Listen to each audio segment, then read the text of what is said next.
Makasih Yang Mulia. Sebelum menanyakan, saya ingin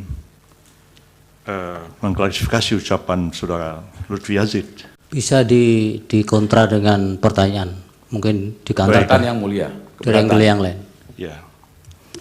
Kata-kata yang mengatakan, andai kata saya Gibran, saya akan minta kepada dia, adalah kata-kata yang tidak logis. Andai kata saya Gibran, saya akan bersikap seperti ini, itu baru logis. Jadi yang saya ucapkan adalah, andai kata saya Gibran, saya memilih saya tidak akan maju, karena saya tahu bahwa putusan ini problematik.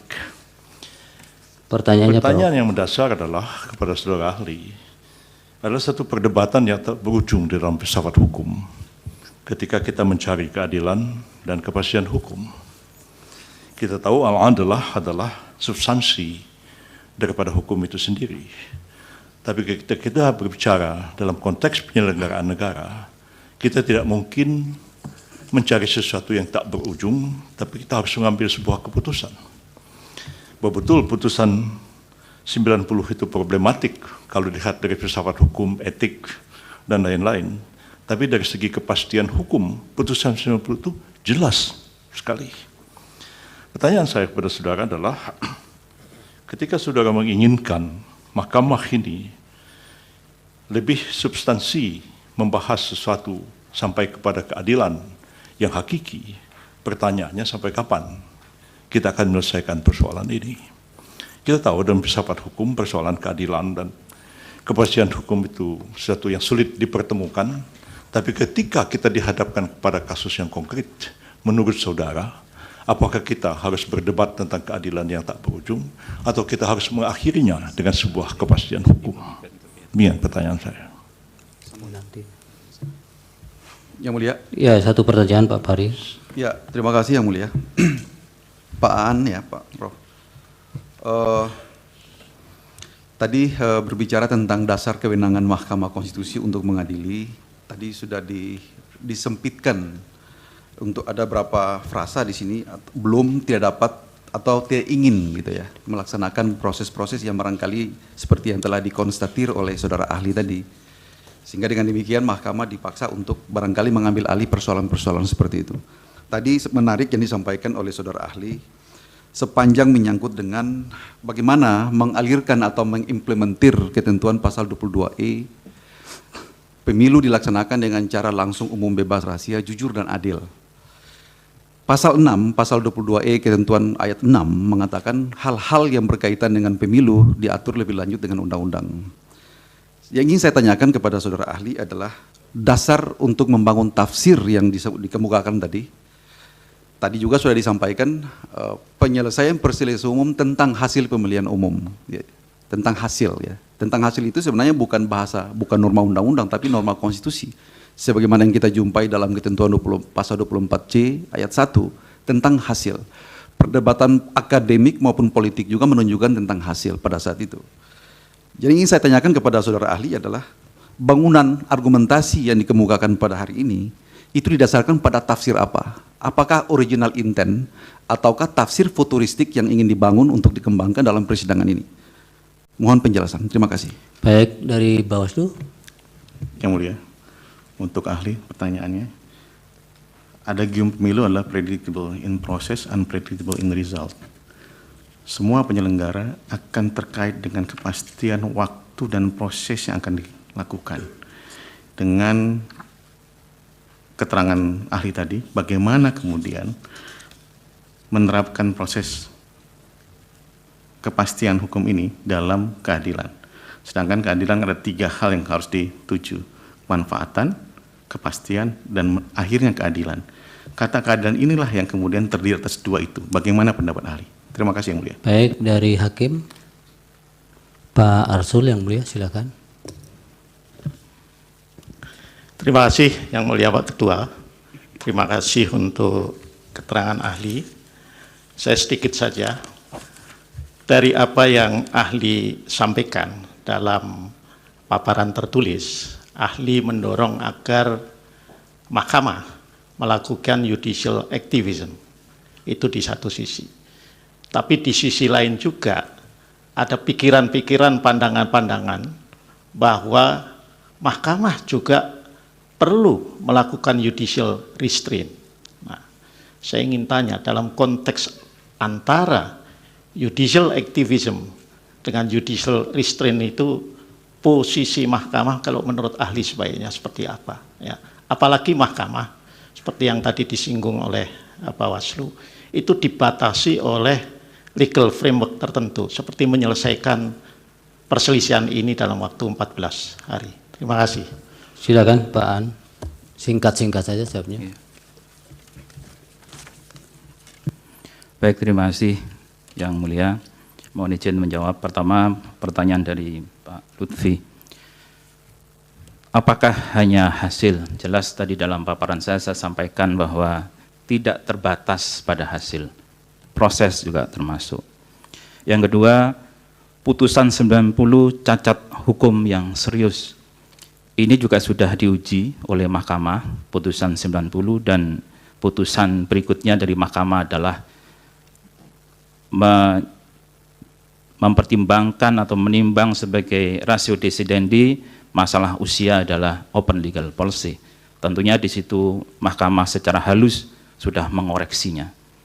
Kemudian yang berikutnya, Hakim MK terkait dengan keyakinan hakim apakah tidak kemudian menjadi hal yang penting. Tadi juga sudah saya sampaikan bahwa MK itu memutus berdasarkan Undang-Undang Dasar dan keyakinan hakim, sehingga tidak terlalu terikat oleh ketentuan undang-undang. Kemudian pertanyaan dari termohon, ini sangat panjang, termohon tentunya perlu riset soal semua bunyi dari ketentuan, tapi berpijak pada pandangan saya yang pertama bahwa mahkamah itu beyond undang-undang. Mahkamah itu bisa langsung menguji, memeriksa berdasarkan undang-undang dasar. Tidak terlalu banyak pasal-pasal dalam undang-undang yang harus dipijak oleh mahkamah, kecuali sesuai sumpahnya adalah undang-undang dasar. Kalau kita lihat pasal 6A undang-undang dasar, pasal 6A undang-undang dasar sudah jelas bahwasannya presiden dan wakil presiden yang memperoleh suara lebih dari 50% dan seterusnya. Ini memang menyebut angka, tidak mungkin tidak menyebut angka, karena adalah suatu pemilihan dan vote satu suara dihargai oleh negara.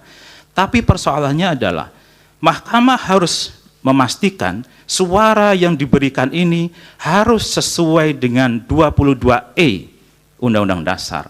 Harus sesuai dengan azas-azas pemilu, sehingga membaca 6A tidak terlepas dari 22E.